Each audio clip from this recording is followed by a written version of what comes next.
அடுத்து மீன ராசி. மீன ராசிக்கு ரொம்ப ரொம்ப சிறப்பா இருக்குங்க தமிழ் புத்தாண்டு. ஜென்ம சனி இருக்குன்னு பயப்படாதீங்க.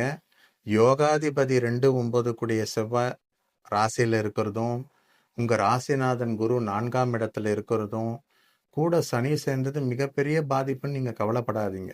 மீனராசி நேயர்கள் ராசிநாதன் 4ஆம் இடத்துல இருந்தாலும் உங்களுடைய ஆயுள் ஸ்தானம், ஜீவனஸ்தானம், 12ஆம் இடம் விரய செலவு, அதாவது சுப விரயமா உங்களுக்கு மாத்துவார். வீடு கட்டலையா வீடு கட்டுவீங்க. ஏற்கனவே கட்டின வீட்டில் ஆல்ட்ரேஷன் பண்ணி இன்னும் கொஞ்சம் நல்லா ரெனோவேட் பண்ணுவீங்க. இன்னும் இன்டீரியர் டெக்கரேஷன்லாம் கொண்டு வருவீங்க. என்ன கேட்டிங்கன்னா மீனராசிக்கு ரொம்ப சிறப்பாக இருக்கும். ஜென்ம சனியால் நீங்கள் ரொம்ப பயப்பட வேண்டிய அவசியம் இல்லை. செவ்வாய் பலமா இருந்து 4ஆம் பார்வையா உங்க ராசிநாதன் குருவை பார்க்கறது குரு மங்கள யோகம். சரிங்களா?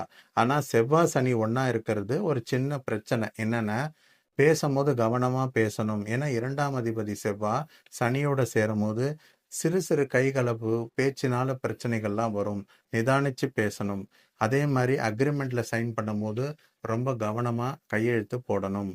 குரு 4ஆம் இடத்துல இருக்கிறது பார்த்தீங்கன்னா, தாயாருக்கு சிறு உடல் உபாதைகள் கொடுக்கும்.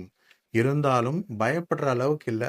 1 நாள் 2 நாள் மருத்துவ செலவு ஏற்படும், அவ்வளோதான். மீன ராசிக்கு பொன் பொருள் சேரக்கூடிய அமைப்பு. ஏன்னா குரு 4ஆம் இடத்துக்கு வர்றது நிச்சயமா தங்கம் இல்லாதவங்க தங்கம் கட்டாயமா வாங்குவீங்க. காலி இடம் இதை வாங்கலையே, நம்ம கிட்ட சொத்தே இல்லையேன்னு ஆதங்கப்படுறவங்க நிச்சயமா மீனராசி நேயர்கள் கட்டாயமா இடத்த வித்து வாங்குவாங்க. இல்லை இடம் இல்லைனாலும் காலி மன வாங்கக்கூடிய அமைப்பு வருது. மீனராசி நேயர்களுக்கு இந்த தமிழ் புத்தாண்டு மிக சிறப்பா இருக்கு. உன்னதமான பலன். தேக ஆரோக்கியம், பொருள் வரவு, பொன் பொருள் சேர்க்கை எல்லாமே சிறப்பா இருக்கு. ஒரே ஒரு விஷயம், பேசும்போது நிதானமா கவனிச்சு பேசுங்க. கொஞ்சம் திஷ்டி படுற மாதிரி நடந்துக்காதீங்க.